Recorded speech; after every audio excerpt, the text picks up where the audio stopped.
नमस्ते प्यारे बच्चों। आपने विद्यामृतम अश्नुते पाठ के प्रथम 3 मंत्रों का अध्ययन किया है पहली वीडियो में। अब आपको अगले जो 4 मंत्र हैं, क्योंकि इस पाठ में कुल 7 मंत्र हैं, तो जो अगले 4 मंत्र हैं उनका अध्ययन हम इस वीडियो में करेंगे। और मैं उम्मीद करूँगी कि छात्रों को यह पाठ यह वीडियो के द्वारा ज़रूर समझ में आएगा। तो चलिए शुरू करते हैं।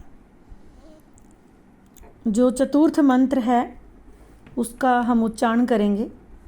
अनेजदेकम मनसो जवियो नैनद देवा आपनुवन पूर्वमर्षत तद्धावतो अन्यानत्येति तिष्ठत तस्मिन् अपो मातृश्वा दधाति। जब आपको एक बार ये उच्चारण करना आ जाएगा, आपको ये शब्द तोड़ने आ जाएंगे, तो इसकी व्याख्या भी आप आसानी से कर सकते हैं। मैंने आपके लिए इसके संधि पद अलग से करके रखे हैं। जैसे जो अनेजद एकम है वो कैसे बनेगा? अन जमा एजत जमा एकम। यहाँ पे नए तत्पुरुष समास है, अनेजद में नए तत्पुरुष समास है, और साथ के साथ एजत के त को द हुआ है, जस्तव संधि है यहाँ पे। और मैं एक बार आप सभी को संधियाँ भी पढ़ाऊँगी, तभी मैं आपको बताऊँगी कि जस्तव संधि क्या होती है। ऐसे इसमें नय जमा एनत देवा नैनत देवा, नय के अ और ए मिलकर के आई बन गया, वृद्धि संधि है, और त को द हो गया और ये बन गई है जस्तव संधि। आपनुवत पूर्वम अर्षत में अनुनासिक संधि है, आपनुवत जमा पूर्वम, और ये आपनुवन पूर्वम बन गया है और अर्षत इसके साथ जुड़ गया है। तद्धावतः अन्यान अत्येति, तत् जमा धावतः जमा अन्यान जमा अति जमा एति। यहाँ पे तत् के त को ध बन गया है, जस्तव संधि है। यहाँ पे जो विसर्ग है उसको ओ बन गया है। ये विसर्ग संधि का एक नियम है। यदि अ के बाद विसर्ग के बाद अ आ जाए तो विसर्ग को ओ हो जाता है और आगे आने वाले अ को पूर्व रूप हो जाता है, और ये अ इसके अंदर मिलकर के यहाँ पे बन गई यण संधि। अति जमा एति अत्येति बन गई है यण संधि। यदि ई उ रील री के बाद इनसे भिन्न कोई भी स्वर आए तो ई को य, उ को व, री को र, लरी को ल हो जाता है, उसे यण संधि कहते हैं। अगला जो शब्द है तिष्ठत तस्मिन अपो, उसमें तिष्ठत जमा तस्मिन जमा अपह। तिष्ठत के त को यहाँ पे त लग गया साथ में, और जो न है वो स्वर के कारण उसका द्वित्व हो गया है। चलिए अब हम इसके श्लोक की व्याख्या करते हैं। जैसा कि हमने इसको पढ़ा था, तो ये शब्द है अन जमा एजत जमा एकम। अन जहाँ लगता है उसका मतलब नकार, नेगेटिव बना देता है उसको। एजत शब्द का मतलब है कंपन, कंपन वाला, और अनेजत का मतलब जो कंपन वाला ना हो। अनेजत कंपन से रहित, कंपन से रहित। यहाँ किसके बारे में सारी बातें हो रखी हैं वो आपको धीरे धीरे समझ में आ जाएगा। जो अनेजत कंपन से रहित एकम एक है, मनसा मन से भी अधिक, मनसा मन से भी अधिक, जवीय वेग वाला है। जवीय में ईयसून प्रत्यय है और मनसा में पंचमी भक्ति है। जो परमात्मा, यहाँ सारी बातें परमात्मा के लिए हैं, जो परमात्मा अनेजत कंपन से रहित है, एकम एक है, मनसा मन से भी अधिक, जवीय वेग वाला है। ऐनत इसको देवा देवता लोग या इंद्रियों के द्वारा न नहीं आपनुवन प्राप्त किया जा सकता।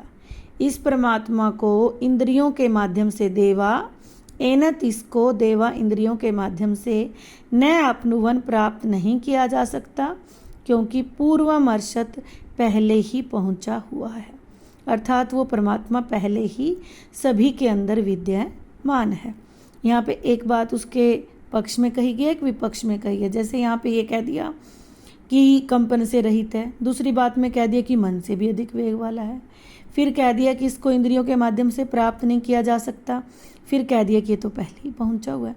इसी प्रकार अगली लाइन में, तत्व है परमात्मा धावतः दौड़ते हुए, क्षत्रिय प्रत्यय यहाँ पे धावतः में, वह परमात्मा धावतः दौड़ते हुए अन्यान अन्य सभी का, सभी किसका, जितनी भी दौड़ने वाली चीज़ें हैं, ग्रह उपग्रह, जितनी भी जो तेज गति वाली चीज़ें हैं उन सभी का अत्येति अतिक्रमण कर लेता है, अर्थात उनको पीछे छोड़ देता है। अतिक्रमण जो शब्द होता है उसका मतलब होता है कि किसी को पीछे छोड़कर आगे बढ़ जाना, वो अतिक्रमण होता है। तो वह परमात्मा दौड़ते हुए अन्य ग्रहों उपग्रहों का अतिक्रमण कर लेता है और तिष्ठत जब ठहरता है तस्मिन उसमें, जब वो दौड़ता है तो दूसरों को भी आगे पीछे छोड़ देता है, और तिष्ठत जब वो ठहरता है तस्मिन उसमें अपह जल मातृश्वा वायु दधाती धारण हो जाते हैं। यानी कि जिस जल को, जिस वायु को कोई रोक नहीं सकता, और जब वो परमात्मा ठहरता है तो अपने अंदर इन दोनों कभी न रुकने वाले वस्तुओं को, चीज़ों को भी अपने अंदर धारण कर लेता है। एक बार फिर से देखेंगे कि जो परमात्मा अनेजत कंपन से रहित है, एकम एक है, मन से भी अधिक, जब यह वेग वाला है, एनत इसको देवा देवता लोग या इंद्रियां न अपनुवन प्राप्त नहीं कर सकते पूर्वमर्शत, क्योंकि वो तो पहले ही पहुंचा हुआ है।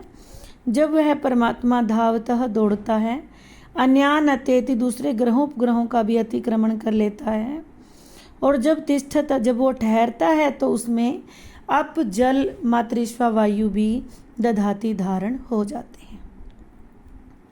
अब अगला मंत्र है, अंधम तमः प्रविशन्ति ये अविद्याम उपास्ते ततो भूय ईव ते तमो य उ विद्यायाम रतः। आप सभी को जैसे पता है हमारे इस पाठ का नाम है विद्या अमृतम अश्नुते। तो यहाँ पे दो शब्दों का बड़ा प्रयोग हुआ है, एक विद्या का और एक अविद्या का। अगले जो 3 मंत्र हैं वो इसी विद्या और अविद्या पर टिके हुए हैं। विद्या शब्द का अर्थ है आध्यात्मिक ज्ञान और अविद्या शब्द का अर्थ है भौतिक ज्ञान। आध्यात्मिक ज्ञान मतलब आत्मा और परमात्मा से संबंधित, भौतिक जो संसारिक ज्ञान है वो है भौतिक ज्ञान। तो यहाँ पे इस मंत्र में कहा गया है कि अंधम मतलब गहरे, तमह अंधकार में, प्रविशन्ति प्रवेश करते हैं। अंधम गहरे, तमह अंधकार में, प्रविशन्ति प्रवेश करते हैं। कौन? ये जो अविद्याम भौतिक ज्ञान में, भौतिक ज्ञान की उपासते उपासना करते रहते हैं या भौतिक ज्ञान में ही लगे रहते हैं। जो भौतिक ज्ञान की, अविद्याम भौतिक ज्ञान की उपासते उपासना करते हैं, वो अंधम तमह गहरे अंधकार में प्रविशन्ति प्रवेश करते हैं, लेकिन ततो भूय उनसे भी अधिक, ततः उनसे भी, भूय अधिक, ईव यहाँ पे पदपूर्ति के लिए, ते वे तमह अंधकार में प्रवेश करते हैं, उससे भी अधिक वे अंधकार में प्रवेश करते हैं। कौन? यह जो ऊ केवल विद्यायाम आध्यात्मिक विद्या में रताह लगे रहते हैं। विद्यायाम में विद्या शब्द सप्तमी भक्ति एक वचन है यहाँ पर। तो इस जो मंत्र है इसका जो संपूर्ण अगर भावार्थ कहेंगे तो वो ये होगा कि जो व्यक्ति केवल आध्यात्मिक विद्या का ध्यान करते रहते हैं वो बहुत अंधकार में प्रवेश करते हैं। हालांकि अंधकार में तो वो भी प्रवेश करते हैं जो भौतिक ज्ञान की उपासना करते रहते हैं, लेकिन उससे भी अधिक अंधकार में वे लोग प्रवेश करते हैं जो केवल आध्यात्मिक ज्ञान में लगे रहते हैं। एक बार फिर से देखेंगे, अंधम तमह गहरे अंधकार में, अन्वय के अनुसार देख लेंगे इसको। ये जो अविद्याम भौतिक विद्या की उपासते उपासना करते रहते हैं, ते वे अंधम तमह गहरे अंधकार में प्रविशन्ति प्रवेश करते हैं। ततो भूया उससे भी अधिक तमह अंधकार में ते प्रविशन्ति वे प्रवेश करते हैं। यह जो ऊ केवल विद्यायाम आध्यात्मिक विद्या में रतः लगे रहते हैं। अर्थात एक व्यक्ति को दोनों विद्याओं में बैलेंस बनाकर चलना चाहिए। ये आप 7वें मंत्र में सीखेंगे भी, लेकिन यहाँ पे बात यही समझाई गई है। अब अगला जो मंत्र है 6th मंत्र, मैंने 5वें मंत्र के भी लिखे हैं अर्थ। अब 6th मंत्र के एक बार मैं शब्दार्थ आपको दिखा दूं, जो संधि पद हैं और जो यहाँ पे एक शब्द है अन्यत जमा एव जमा आहु जमा विद्या, अन्य देवाहुर विद्या, और अन्यत जमा आहु जमा अविद्या, अन्यद आहुर अविद्या, नह जमा तत् जमा विच चक्षिरे, नस्तद विच चक्षिरे। ये 3 शब्द यहाँ मुख्य हैं और इसको हम यहाँ पढ़ेंगे। चलिए इस मंत्र का अर्थ सरलार्थ करते हैं। अन्य देव आहुर विद्या, अन्यद आहुर अविद्या। आप सभी को पता है विद्या क्या है और अविद्या क्या है। इति शुश्रुम धीराणाम ये नस्तद विच चक्षिरे। देर न करते हुए हम इसकी व्याख्या करेंगे। अन्यत अन्य लोग या कुछ लोग बोल सकते हैं, कुछ लोग आहु कहते हैं विद्या आध्यात्मिक विद्या के फल को। अन्यत अन्य लोग या कुछ लोग आध्यात्मिक विद्या के फल को आहु कहते हैं। 3 शब्द मेन यहाँ, अन्यत आहु और विद्या। कुछ लोग आध्यात्मिक विद्या के फल को कहते हैं अन्यत आहुर अविद्या, और कुछ लोग अविद्या यानी कि भौतिक विद्या के फल को बताते हैं, कहते हैं। इति इस प्रकार शुश्रुमय सुनते हैं धीराणाम धीर मनुष्यों के, ये जो नह हमारे लिए, तद वो विच चक्षिरे उपदेश दिए गए हैं। उनके द्वारा नह हमारे लिए, तद जो विच चक्षिरे उपदेश दिए गए हैं। ये जो तद वे विच चक्षिरे उपदेश दिए गए हैं। यहाँ पे वे जो कहने में उलझने में कोई टेंशन नहीं है, कोई दिक्कत नहीं है। आप जैसे भी चाहें आप इसकी व्याख्या कर सकते हैं।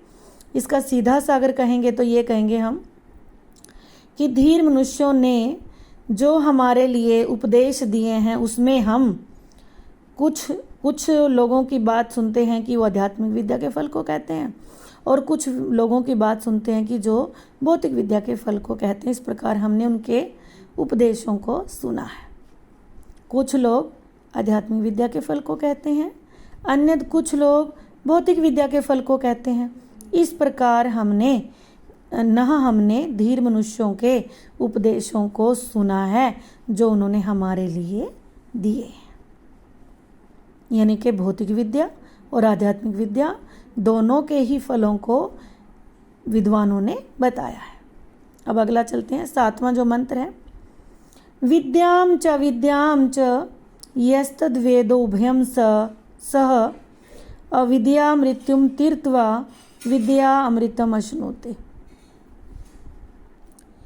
इस मंत्र के अगर हम संधि पद देखें तो इसमें 3 हैं। च विद्याम, च जमा अविद्याम, यस्तद वेदोभयम, यह जमा तत् जमा वेद जमा उभयम।